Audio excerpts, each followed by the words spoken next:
Bahan kimia di bidang pertanian. Selain di bidang industri, bahan kimia juga sering digunakan di bidang pertanian. Bahan kimia yang digunakan di bidang pertanian seperti pupuk dan pestisida. Pupuk digunakan untuk menyuburkan tanah sehingga tanaman dapat tumbuh dengan baik, sedangkan pestisida digunakan untuk mencegah dan membasmi hama dan penyakit tanaman. Sejak penyiapan lahan, penanaman, hingga panen, banyak menggunakan bahan kimia. Untuk membersihkan lahan dari tanaman pengganggu atau gulma, digunakan herbisida. Setelah dilakukan pemupukan, benih ditanam bersama pestisida atau bahan kimia yang dapat masuk ke dalam jaringan tanaman, sehingga bibit yang baru tumbuh aman dari serangan hama. Penyemprotan dengan menggunakan pestisida atau pupuk cair dilakukan agar kebutuhan hara tanaman tercukupi, sekaligus melindungi tanaman terserang dari hama dan penyakit. 1. Bahan kimia dalam pupuk.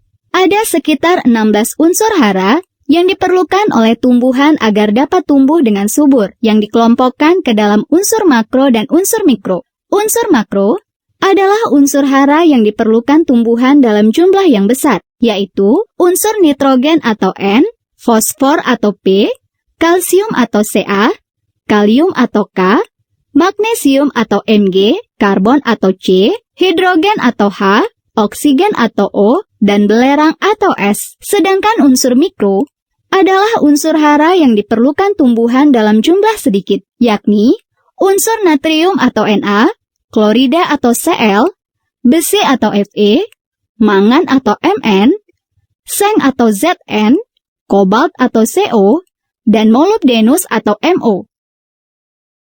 Fungsi dari unsur-unsur makro yakni A. Nitrogen. Nitrogen membuat tanaman menjadi lebih hijau karena banyak mengandung butir hijau daun yang penting dalam proses fotosintesis, serta berfungsi mempercepat pertumbuhan dan menambah kandungan protein hasil panen. Apabila tumbuhan kekurangan unsur nitrogen, menyebabkan daun berwarna kekuningan, buah cepat matang dengan ukuran yang kecil, dan tumbuhan menjadi kerdil. B. Fosfor. Fosfor berguna dalam pertumbuhan akar, bunga, dan pemasakan buah. Jika tumbuhan kekurangan unsur fosfor, menyebabkan tumbuhan menjadi kerdil. C. Kalium meningkatkan proses fotosintesis dan pembentukan protein, memperkokoh batang, dan mencegah kerontokan daun, bunga, dan buah, serta membantu tumbuhan bertahan pada cuaca panas dan hujan. Tumbuhan yang kekurangan unsur kalium akan menyebabkan daun menjadi keriting dan berwarna merah kecoklatan, buah yang dihasilkan ukuran kecil dengan kualitas yang kurang baik. D. Karbon, hidrogen, dan oksigen. Ketiga unsur ini diperoleh tumbuhan dari gas karbon dioksida atau CO2 di udara dan air atau H2O di dalam tanah. Dengan bantuan klorofil dan sinar matahari, kedua senyawa ini membentuk karbohidrat yang disimpan dalam jaringan tumbuhan. E. Magnesium atau Mg membantu dalam proses pembentukan klorofil. Jika tumbuhan kekurangan unsur magnesium, menyebabkan daun berwarna kekuningan dan bernoda merah kecoklatan. F. Kalsium atau Ca membantu tanaman dalam pembentukan biji. Jika tumbuhan kekurangan unsur kalsium, menyebabkan daun menjadi keriput dan batang menjadi lemah. G. Belerang atau S merupakan salah satu unsur penyusun protein. Jika tumbuhan kekurangan unsur belerang, menyebabkan daun berwarna kekuningan dan menyebabkan tumbuhan menjadi kerdil. Jumlah unsur hara yang tersedia di alam terbatas. Oleh karena itu, para petani membutuhkan unsur hara tambahan yang dapat diperoleh dari pupuk. Saat ini, ada dua jenis pupuk yang digunakan, yaitu pupuk alami dan pupuk buatan. Pupuk alami adalah pupuk yang terbuat dari bahan-bahan alami yang diperoleh dari tumbuhan dan hewan. Contohnya, pupuk kandang dan pupuk kompos. Pupuk kandang diperoleh dari kotoran hewan ternak, seperti kotoran ayam dan kambing. Bahan kimia yang banyak terdapat dalam pupuk kandang, di antaranya nitrogen, fosfor, dan kalium. Pupuk kompos diperoleh dari daun-daun yang telah ditimbun dalam tanah dan dicampur dengan kotoran hewan. Sedangkan pupuk buatan adalah pupuk yang diperoleh dari hasil olahan industri pupuk. Ada 2 jenis pupuk buatan, yaitu pupuk tunggal dan pupuk majemuk. A. Pupuk tunggal, yaitu pupuk yang hanya mengandung satu jenis unsur hara yang diperlukan tumbuhan. Nama pupuk ini disesuaikan dengan kandungan unsur haranya. Misalnya, pupuk nitrogen berarti pupuk tersebut hanya mengandung nitrogen.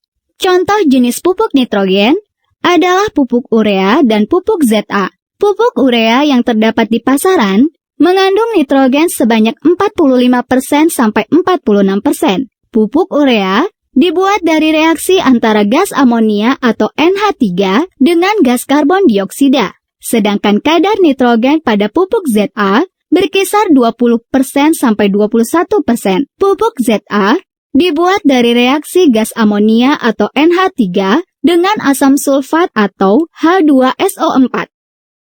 B. Pupuk majemuk, yaitu pupuk yang mengandung lebih dari 2 unsur hara.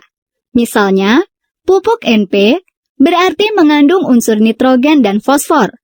Contohnya, pupuk amofos atau amonium fosfat dan pupuk diamofos atau diamonium fosfat. Pupuk NK berarti mengandung unsur nitrogen dan kalium. Contohnya, pupuk sendawa kali atau kalium nitrat. Pupuk NPK berarti mengandung unsur nitrogen, fosfor, dan kalium. Contohnya, pupuk Amofoska 1, Amofoska 2, dan Amofoska 3. 2. Bahan kimia dalam pestisida. Tanaman tidak dapat lepas dari serangan hama, seperti ulat, wereng, jamur, tikus, bahkan dari tumbuhan pengganggu atau gulma. Adanya hama tanaman akan mengakibatkan turunnya hasil panen. Untuk mencegah dan membasmi hama tanaman, diperlukan zat kimia yang dinamakan pestisida.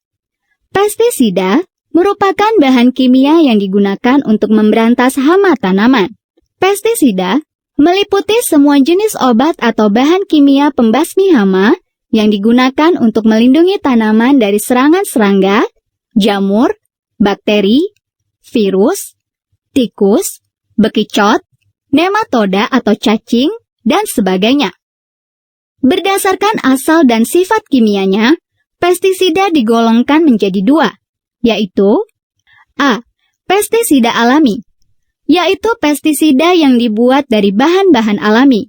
Contoh pestisida alami antara lain, jahe sebagai pestisida alami tanaman cabai.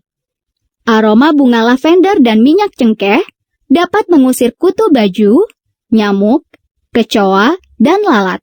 Air rebusan batang dan daun tomat dapat dipakai untuk memberantas ulat dan lalat hijau.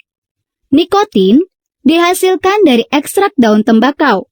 Dapat digunakan untuk mengendalikan serangan hama, nematoda, dan cendawan.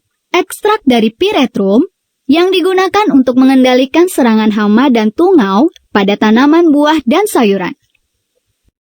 B. Pestisida buatan atau sintetik seperti 1. Insektisida, yaitu pestisida yang digunakan untuk memberantas serangga seperti belalang, wereng, dan ulat. Bahan utama insektisida yang banyak digunakan terutama untuk membasmi nyamuk adalah DDT atau diklorodipenyl trichloroethan. Bahan lain yang juga banyak digunakan untuk membasmi serangga yakni aletrin, karbaril, klordan, diazinon, dan transplutrin. Insektisida pada umumnya langsung membunuh serangga, tetapi ada juga insektisida yang memutus daur hidup serangga tersebut dengan cara membunuh larvanya atau telur-telurnya. 2. Fungisida, yaitu pestisida yang digunakan untuk memberantas dan mencegah pertumbuhan cendawan.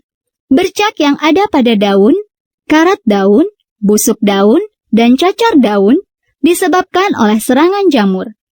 Beberapa contoh fungisida antara lain, tembaga oksiklorida, karbendazim, organomerkuri, dan natrium dikromat. 3. Bakterisida, yaitu pestisida yang digunakan untuk memberantas bakteri atau virus. Umumnya, tanaman yang telah terserang bakteri sulit untuk disembuhkan.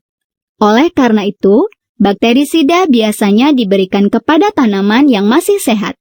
Contoh bakterisida adalah tetramisin, sebagai pembunuh virus CVPD yang menyerang tanaman jeruk. 4. Rodentisida, yaitu pestisida yang digunakan untuk memberantas hama tanaman berupa hewan pengerat seperti tikus. Biasanya, diberikan sebagai umpan yang sebelumnya dicampur dengan makanan kesukaan tikus. Namun, ketika meletakkan umpan harus hati-hati. Jangan sampai hewan lain yang memakannya. Contoh dari rodentisida adalah warangan. 5. Herbisida, yaitu pestisida yang digunakan untuk membasmi tanaman pengganggu atau gulma, seperti alang-alang, rerumputan, dan eceng gondok. Contoh dari herbisida adalah amonium sulfonat dan pentaklorofenol. 6. Nematisida, yaitu pestisida yang digunakan untuk memberantas hama tanaman jenis cacing atau nematoda. Hama jenis ini biasanya menyerang akar dan umbi tanaman. Nematisida biasanya digunakan pada perkebunan kopi atau lada. Nematisida bersifat racun bagi tanaman.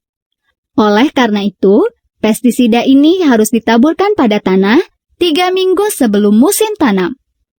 Selain memberantas nematoda atau cacing, pestisida ini juga dapat memberantas serangga dan jamur. Contoh nematisida adalah Vapam dan Dazomet. Selain bermanfaat, pestisida juga dapat menimbulkan berbagai dampak negatif. Di antaranya, A. Terjadinya pengumpulan atau akumulasi pestisida dalam tubuh manusia. Karena beberapa jenis pestisida sulit terurai, pestisida yang terserap tanaman akan disalurkan ke dalam akar, batang, daun, dan buah. Jika tanaman ini dimakan hewan atau manusia, maka pestisidanya akan terakumulasi dalam tubuh, sehingga dapat menimbulkan berbagai resiko bagi kesehatan hewan maupun manusia. B. Pestisida beraerosol dapat menyebabkan penipisan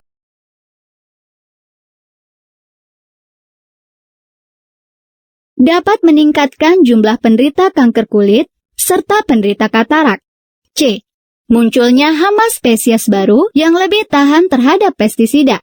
Oleh karena itu, diperlukan dosis pemakaian pestisida yang lebih tinggi atau pestisida yang lebih kuat daya basminya. Kondisi seperti ini dapat menyebabkan resiko pencemaran semakin besar, baik terhadap hewan maupun lingkungan, termasuk manusia sebagai pelakunya. Berikut adalah cara yang dapat dilakukan untuk mencegah atau mengurangi dampak negatif dari penggunaan produk pestisida. Di antaranya, 1. Gunakan pestisida alami atau pestisida yang dibuat dari bahan-bahan alami. Misalnya, air rebusan batang dan daun tomat dapat dipakai untuk memberantas ulat dan lalat hijau. Nikotin dihasilkan dari ekstrak daun tembakau, dapat digunakan untuk mengendalikan serangan hama, nematoda, dan cendawan. Ekstrak dari Pyrethrum yang digunakan untuk mengendalikan serangan hama dan tungau pada tanaman buah dan sayuran, dan masih banyak tumbuhan lain yang dapat digunakan sebagai pestisida alami. 2. Pestisida hanya digunakan jika dipandang perlu saja, misalnya serangan hama atau penyakit yang sudah mewabah, sehingga hanya dengan cara kimia yang memungkinkan untuk pencegahan. 3. Dosis penggunaan pestisida harus sesuai dengan kondisi lingkungan setempat. Dosis yang terlalu rendah dapat menyebabkan penggunaan pestisida tidak efektif, karena hama sasaran tidak mati, bahkan seringkali dapat menimbulkan resistensi atau kebal terhadap pestisida. Sedangkan dosis yang terlalu tinggi menyebabkan banyak jenis organisme yang mati, baik organisme sasaran maupun organisme yang bukan sasaran. 4. Pestisida digunakan sesuai dengan luas area yang diserang agar tidak mempengaruhi area pertanaman yang lain, serta sebaiknya harus memperhatikan keadaan angin, yakni pada saat angin tenang dan stabil. Hal ini dapat mengurangi partikel pestisida yang terbang di udara sehingga tidak meluas ke tempat lain. 5. Jika sudah mendekati waktu panen, pestisida yang digunakan sebaiknya cepat terurai dan masa residunya pendek, sehingga tidak membahayakan konsumen atau bila perlu tidak menggunakan pestisida.